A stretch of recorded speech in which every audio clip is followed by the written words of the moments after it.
This podcast is supported by patrons. You can find a full list of them in the description of this episode.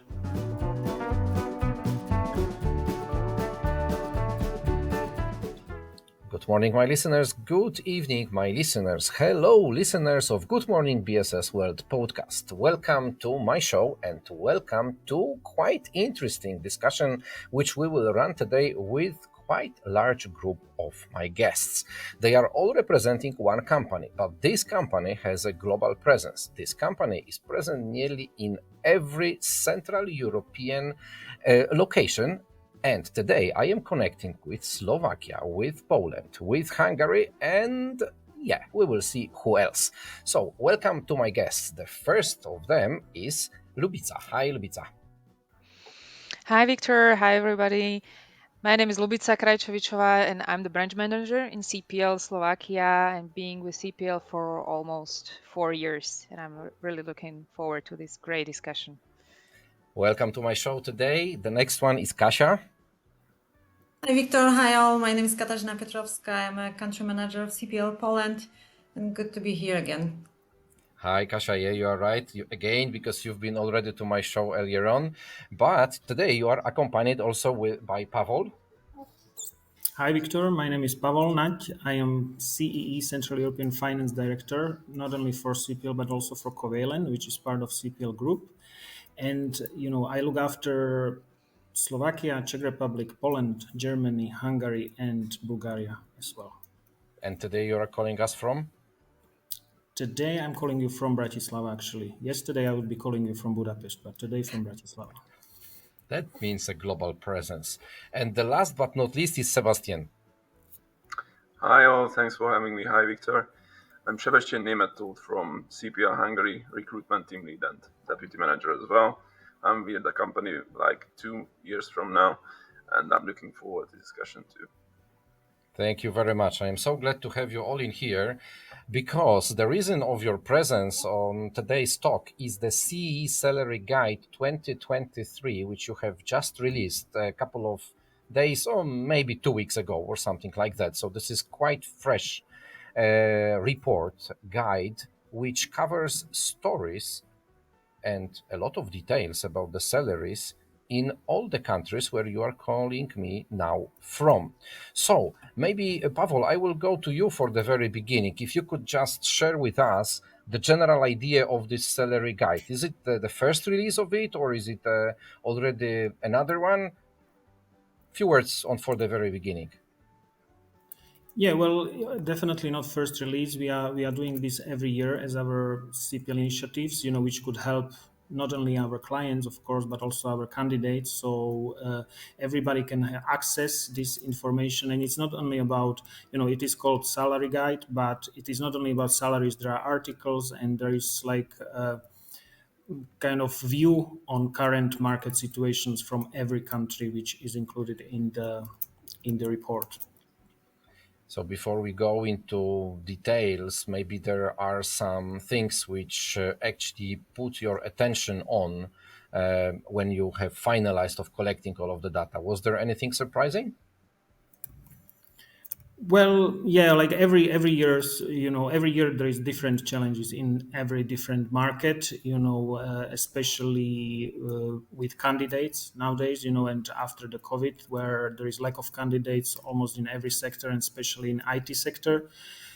What was surprising for me is that mainly that in Czech Republic, we have the highest salaries almost in each sector, and this is the main thing where we are talking about Czech economy comparing to other countries. I think Czech economy is doing the best, but also when I look at the fight about the candidates, some of the Czech companies are able to offer candidates higher salary, for the newcomers or for the people who are just hiring, than actually for the people in the same position already employed with the company and working for them for a few years. So that's probably surprising for me myself.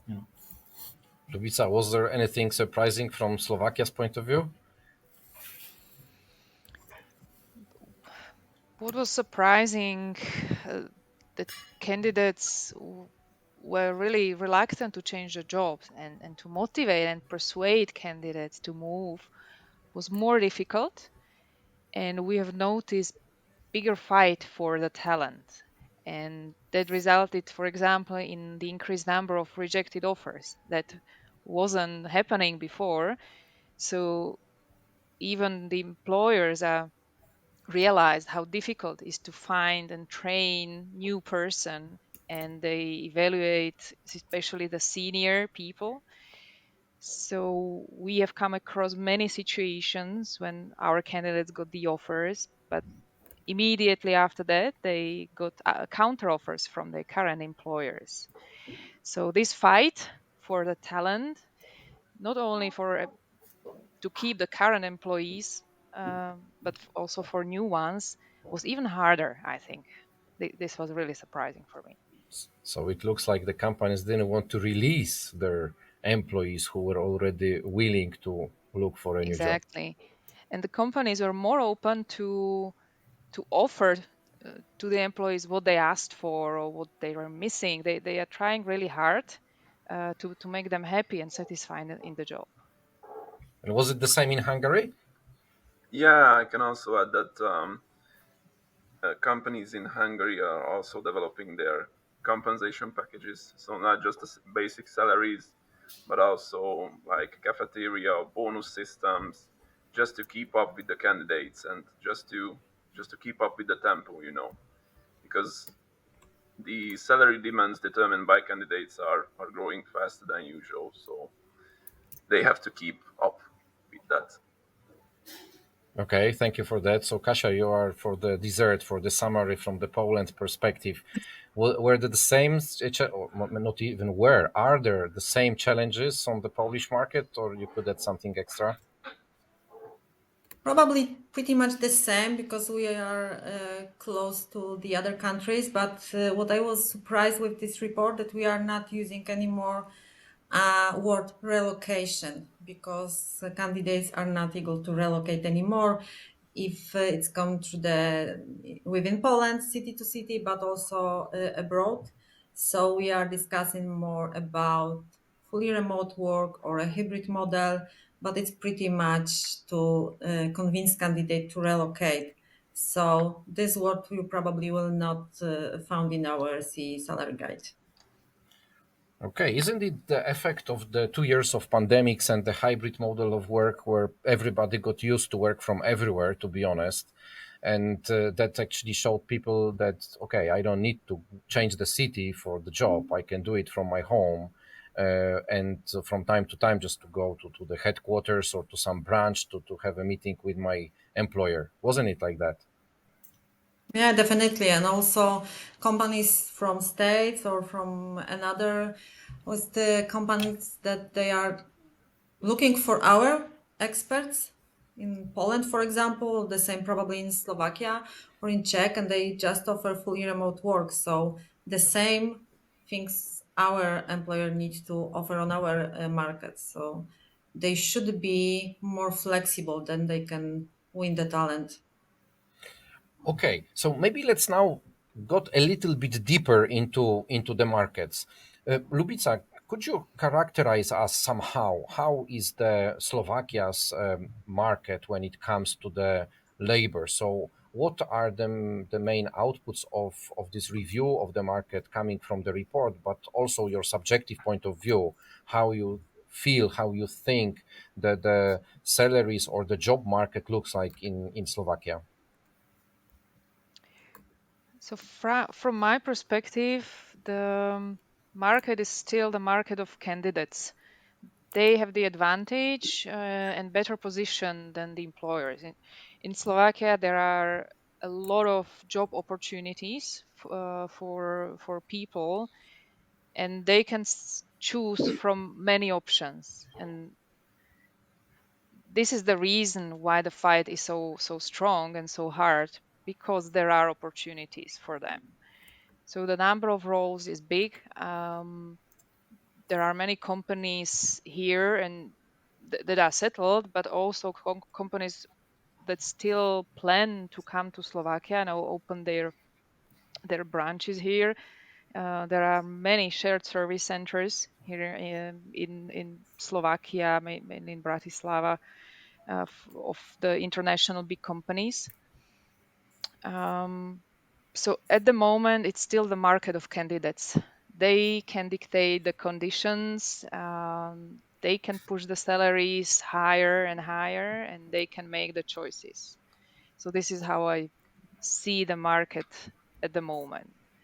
And regarding the remote and hybrid way of working, we can see that majority of candidates expect just remote work, especially IT specialists. That's absolutely standard for them to work remotely.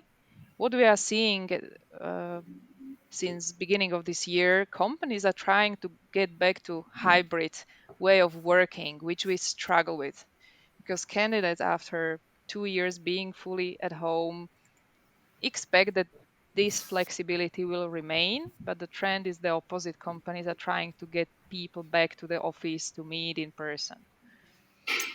Pavel, in the very beginning, have mentioned that within your guide, within the salary guide or the report, we can even name it like that. There are also comments of yours, and you are actually sharing your thoughts on the pages of the salary guide.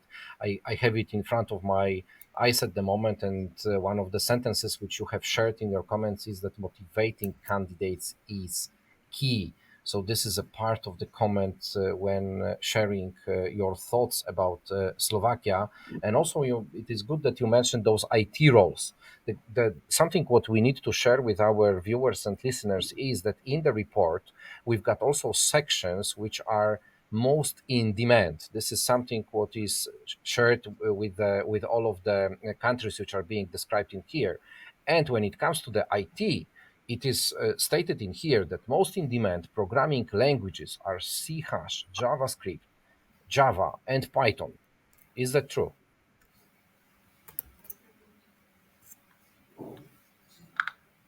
Yeah, basically, um, it is true. When it comes to Hungary, for example, what Lubica mentioned also is that more and more companies are getting into Hungary. So, for example, last year in 2021, usually customer service demands were in favor, but also they are growing it to IT and finance as well because they see there are some good conditions are available in Hungary, for example, corporate tax conditions and other goods. So there are a lot of languages available in Hungary when it comes to these roles, and also there are good conditions regarding IT. There are a lot of contractors, and my point is that when they come to Hungary, they must get used to this situation that the candidates determine the market. They uh, they have different expectations than reality, so they must get used to this in order to become a valuable player of the Hungarian labor market, for example. And this is also true when it comes to IT in Hungary. Yeah, you mentioned here the languages, but also the languages, not those IT languages, but the, let's Yeah, say, normal European languages. yeah, Again, going into the most in demand in Hungary, and this is under your section, which you have created within this guide, there is written top 5 most in demand languages in SSC sector: yeah, German, French, Dutch, Italian, Swedish. This is a little yeah. bit different than this what we have in Poland, isn't it, Kasia? We are quite similar at this case because German and French was the first in demand in Poland too, and it was a strange situation last year when we had some period of time, even a half a year, that the French was the most difficult language for us to find. There was a huge wave of French language speaking needed, but right now, of course, German it's the probably the very first one and the crucial because there is a lot of open positions for German speaking, but also still French, Italian, Spanish. But Spanish, let's say, it's the demand is quite big, but we are still able to find a candidate. It's probably maybe the language is a little bit easier than German, just to learn. I don't know, but when I speaking with our teams, they still see that German and French are the very first one in demand. Yeah. Uh, I would, Victor, sorry, I would yeah. add to that like for example, shared service center sector always had lack of candidates with some languages, but especially after pandemic, during pandemic, the many countries, there was many candidates from other countries which went and left back home, and they never came back. So that's also, increasing this kind of deficit of roles in this sector. And one more comment for Sebastian, what he said, that a lot of clients are now moving to Hungary and thinking about Hungary. It is, from my financial point of view, it is reasonable for companies because from 1st of January, Hungary has only 13% employer cost on the one employee. So total contribution social health is only 13% compared to Slovakia, Czech Republic, when it's still 34, 35. Poland has 21. It's huge difference. So for clients and for companies, the labor will cost much less than in other CE countries. So it looks like Hungary is fighting for investors. Exactly. Yeah, Hey, and it Sebastian, may you're be the lucky success. one. Yeah, it may be successful because more and more companies are establishing shared service centers. It's just to support the other branches across all of Europe. So it may be working. So, if touching that subject, if talking about the shared services, then maybe I could have your voice from all of the countries which you are representing now. Uh, Shared services has different profiles. Yeah, there are finance one, there are customer experience, there are analytical one, general ledger, accounts payables, accounts receivables, various functions do they have. So, my question is, from your opinion, from your analysis, from your experience also in this time of a year. So we are now opening a new year. We are just after closing 2022. Which roles were in the biggest demand? Were there rather financial roles, or were there rather customer experience roles, or maybe some others? Or maybe we can find out what are the differences between the countries. Kasia, maybe we'll start with you. Yeah, in Poland last year for sure finance roles, because especially that we had to look for people with some experience, at least a little bit. So it was much easier to look for people for customer service, where there was no requirements for special skills, and for finance, I mean APGL, there was some requirements for previous experience. So it was the most difficult the most difficult to find. Plus this experience, plus German, and you have the best projects for recruiters. Okay. Lubica, how was it in Slovakia? Were there also finance roles or the others? I would say so. The finance roles were in the highest demand. Uh, then the customer support positions or any kind of back office roles with languages, especially German and French. And in some of the shared service centers, IT as well. Some of the companies were growing. Many of them are changing their systems, building a new application, moving to cloud. The demand for security is increasing, and this all creates the demand of these types of roles also within shared service centers. Okay, so this is not only software development, but also other profile of the IT positions. Yeah, definitely. Because always with the application, you need to test it. You need to secure all the application, safe, secure. So then you need administrators to care about these Yeah. apps. So it's connected with the other IT positions as well. And Hungary, if you are so attractive now for the investors with this 13%, not 30, but 13, how was it with the roles in shared services? So also finance ones or the others? Yeah. Finance is big now. Also customer service. These are the two main ones. And after that, at the third place is IT. I can add. Okay. Pavel, I'm coming to you. Finance I person. can, yeah, a finance person, but I can say to you about Czech Republic because Christina, who is our manager, is on maternity leave. She just gave recently birth to 1 week ago. So I think if you listen to us, Christina, congratulations. I can tell you about the role. For Czech Republic, it's also the mixture, as the guy said. With Slovakia, it's almost similar. We were one country once. So mainly finance role, customer service roles, of course, IT. We have a lot of clients also in Czech Republic in engineering, which they are looking for the talent. And most rare languages would be German and Nordics, which are missing in the market. I believe we need to run some kind of an education plan for the whole Europe to learn German.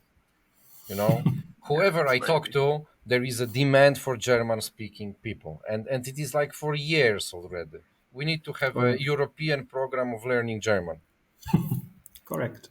Kids are Okay. starting learning German right now in kindergarten in Poland, so don't worry. Yeah, but if somebody is in kindergarten, then on the job market, this person will be in 18 years. We need to wait. Yeah, so that's quite a while. Pavel, a question to you, because I can understand this what we have just discussed, the demand for certain positions, yeah, or those who are more and or less popular. But there are certain positions who are the best paid positions on the markets. So if we could now enter this area from your report, because it also includes a number of data concerning certain positions, how the salaries are being presented on the markets on their minimum level, average level, and maximum level. If we could now go into this, which positions are the best paid in the European CEE region? Well, obviously the management positions in IT and technology. That's I think the highest paid sector, I would say. Also you would say kind of engineering positions like supply chain managers, logistic managers. And when you touch the subject about minimum, average, and maximum, this, as I see it from finance point of view, the levels between minimum and maximum are going to be are now in our report, this year report, much lower, tighter compared to last things, because now it's also about the hybrid model and everything. So it's not, now we are not looking at the salaries in capital cities compared to I don't know, small countryside villages or something. If you can work from home, it doesn't matter for the client where do you work. So this, as I said, these differences between minimum and maximum are are tighter, much tighter than previous years.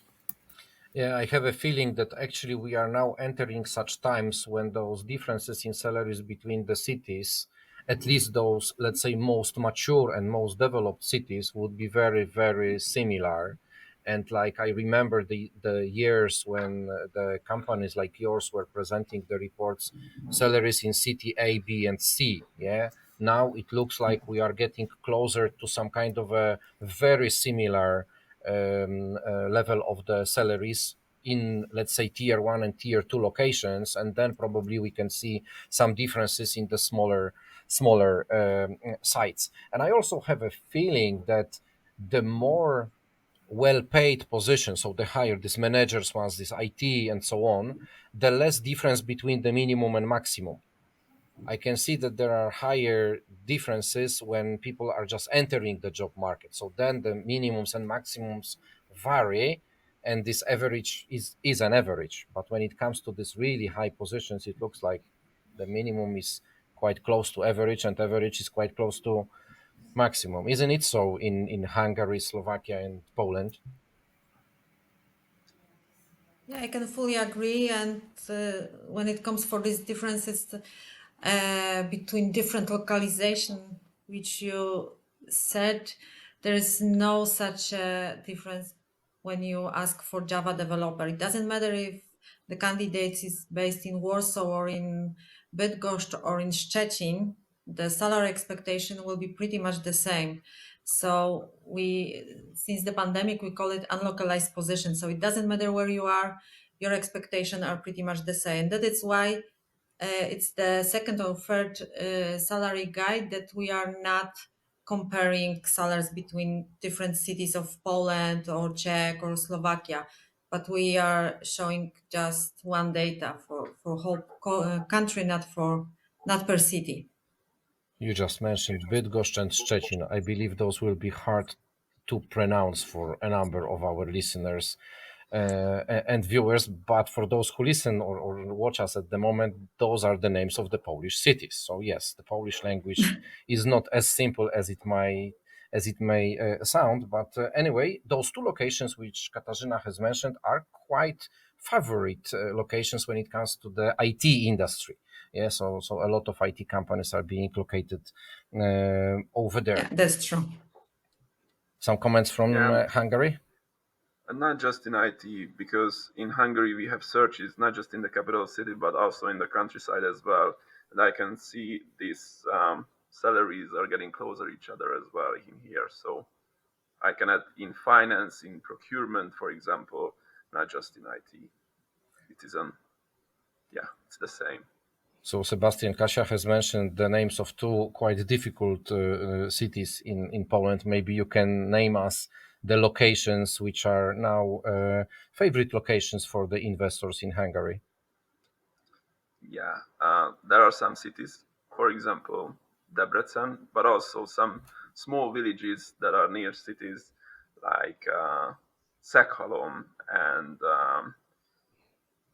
maybe Szent Mára István. So it's pretty big range, and some small villages are getting in the picture as well, not just in cities. I must say, it's very interesting to hear that the name villages are becoming visible now on the business talks when it comes to the growth of the business. I remember the times when we were talking about, first of all, only capitals. Then we were talking about, let's say, two big cities outside of the capitals. Then we went into tier two, tier three. We went from cities to towns, and now we are even moving to villages or the, let's say, suburbs of the bigger locations Yeah. which they are. Okay, Debrecen I have remembered. The other one I wouldn't even try to say. Let's move to Slovakia. The trend in salaries and the the difference is very small. It's the same as in Poland and in Hungary. So the trend is the same. What we also see is that salary expectations of candidates have definitely increased since last year. Even candidates without any professional experience, when they just finish university, their expectations are now several hundred euro higher than it was a year ago. 700 euros higher.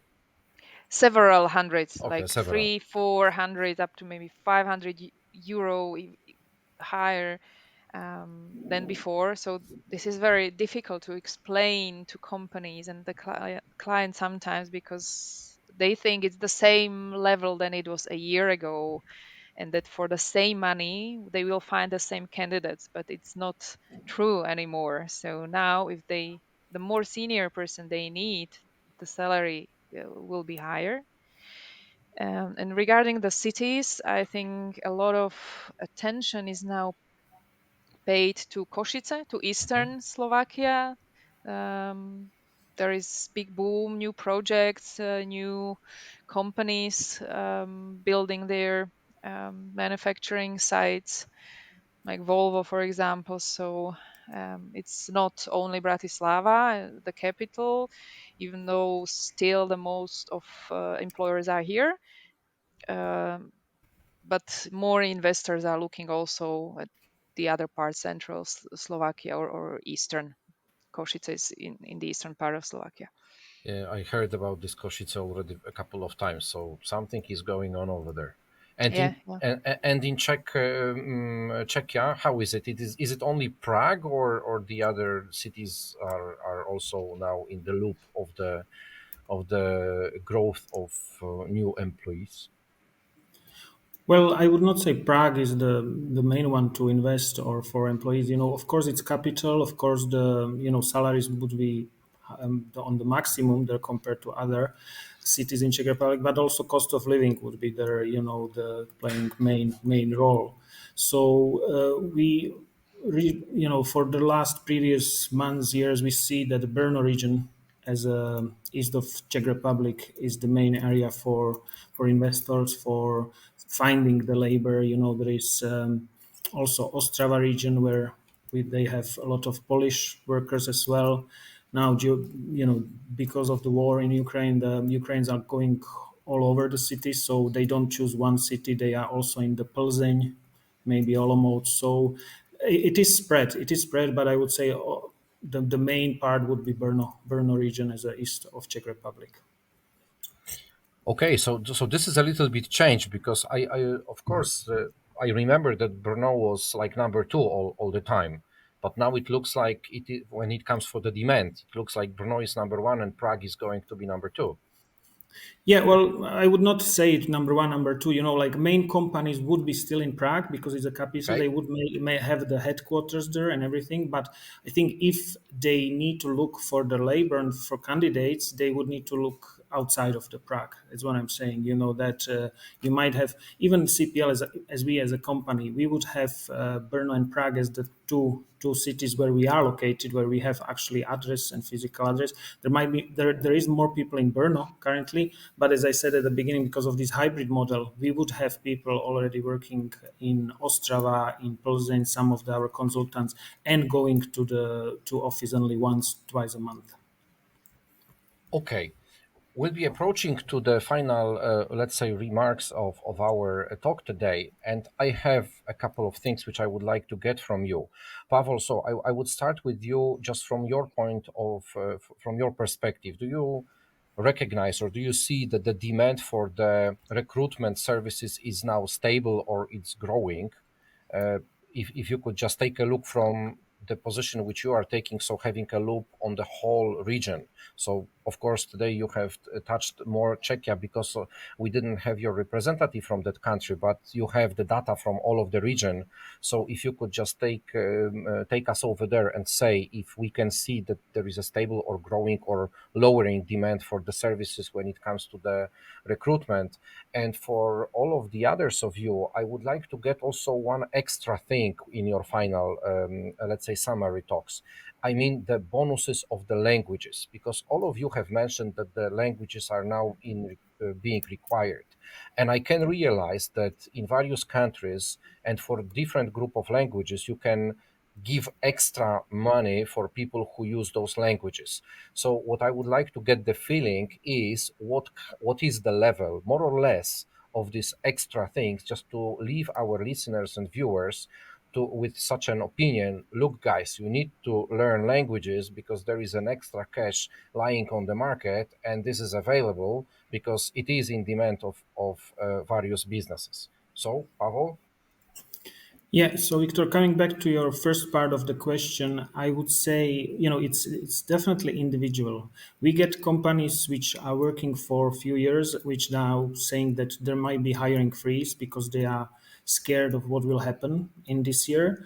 There are companies coming to us with a higher demand of positions, but mainly what I would say as a topic is that our clients are now tend to use different kind of services compared to permanent recruitment.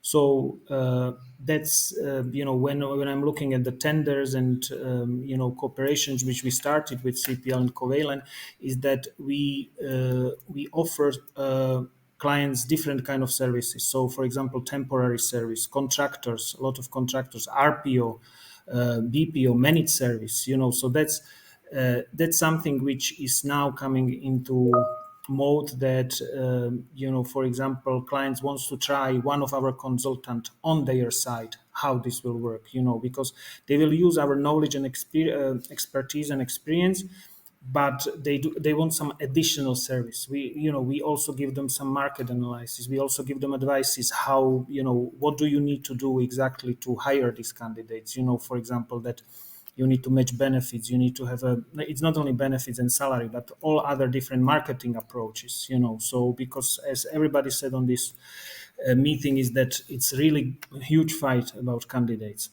So, I would say to summarize your question is it is individual. From some clients, there is a higher demand. For some clients, it's the lower demand. But generally, they would be looking for different services from us as recruitment companies. But that only proves that the market of client is becoming more mature and aware of this, what recruitment or hiring agencies can provide.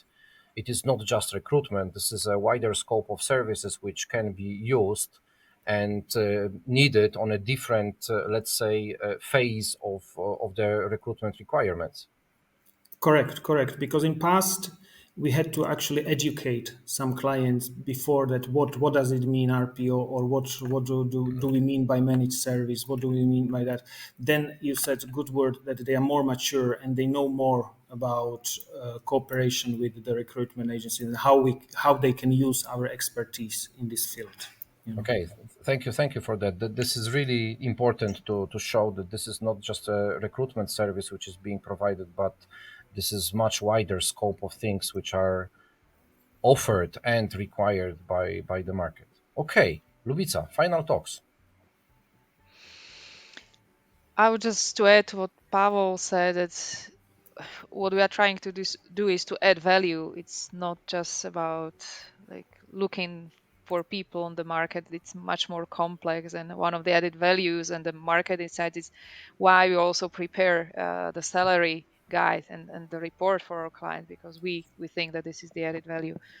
And you wanted to ask about the languages. Yeah. So in Slovakia, English is a definite must. Anybody who wants to work for bigger company or international company must speak English. English is just like Slovak, like your mother tongue. You need to know actually. And the more languages the person knows, the more valuable on the market is. So any other language like German and French, but can be also Italian, Spanish. Uh, that's even better, and the value of the candidate is higher. But English is a just definite must for everybody in Slovakia. And when it comes to those extra bonuses, the language bonuses, do you have in Slovakia like extra money paid for people who, for example, speak Dutch? As an example. um, yeah, the salaries can differ and can be higher if the person speaks a specific languages. Yes, that can be. It's maybe not a bonus, but just generally the base salary Okay. may be higher, and definitely the base salary of a person who is multilingual, who speaks two languages, will be higher than just for a person with English only. Even English is difficult to learn, but there might be differences, and the value of the person is higher with more languages. Okay, thank you for that. Sebastian? Actually, I can add what just Lubica mentioned, that Dutch speaking, Finnish speaking, Swedish speaking candidates are getting more salaries, and also they are getting a joining bonus throughout the first 3 months they are spending with the company. So it's starting to become a basic thing at Hungary. That's They are giving interesting. out, yeah, because these are the rarest languages at Hungary, and also in Hungary as well, everybody has to speak like English at minimum at B2 level, for example. But if they can add a Dutch language or Finnish language next to that, they can become really quickly more valuable, even if they are not having the highest level education, or just high school. That's even more interesting. So it Yeah, means that we more look for skills rather than the education level. yeah. This is the most important thing, I think, when it comes to customer service, because they do not need that higher level education. They just need that English speaking, Dutch speaking person who can understand the job itself, learn itself in 3 months and get to work as quickly as possible. That is creating us very interesting times, I would say. Kasia, Poland. I think it's pretty much the same in Poland, as Sebastian said, that also our companies are not looking anymore for education, mostly, of course. For example, one of our clients a few years ago was hiring only people with master degree. Then they decide to go through bachelor degree, and now it's not needed anymore. You just need to speak languages, or you have to have just the IT skills that they are looking for, that you are good enough, and that's all you need to do. So I don't think that this education will be so crucial in the future too, unfortunately, we will say. And regarding the languages bonus, yes, we have it on the Polish market from the long time. As I remember, it started from German language, of course, that companies start to fighting and comparing, and they just add, for example, 2K for German language. Then in last 2 years, due to the situation on the market, there were also other language bonus for French, for Dutch, for Swedish, and etc. And they are in different value, for example, from 2 to 4, even to 4K extra to the base salary, only because you know this language or C1 or C2 level. You mean Polish zloty, not euros. Yes, Polish word. Yeah, I always need to comment that like this because Poland has its own currency. This is not Eurozone. And sometimes when people hear about thousands, it doesn't mean that those are thousands of euros. It is a little bit different. Yeah, it's Polish zloty still. Yeah, it is still. But maybe one day we will have also the Eurozone in here. Who knows? Who knows? Anyway, guys, big thanks for your time. We were scheduled for half an hour. It took us 40 minutes. As usual, those kind of talks take longer than they are expected. What I would like to leave us after this talk is that actually the CEE Salary Guide 2023, this is absolutely a very good and transparent document, which is presenting Czech Republic, Hungary, Poland, and Slovakia. And there are, besides the tables with the salaries, which probably are in the most demand of the readers of your guide, also some comments which are describing the market and those highest challenges, which are also touching the ground of Czech Republic, Hungary, Poland, and Slovakia. So thank you for this talk today, because this added extra things, extra news, extra information, which is accompanied to your guide, to your report. And I guess it will be very valuable for people who would like to get in more details when reading CEE Salary Guide 2023, prepaid by CPL in Central Eastern Europe. So thank you very much for today. Thank you, Wiktor. Thank you. Thank you. Thank you for having us.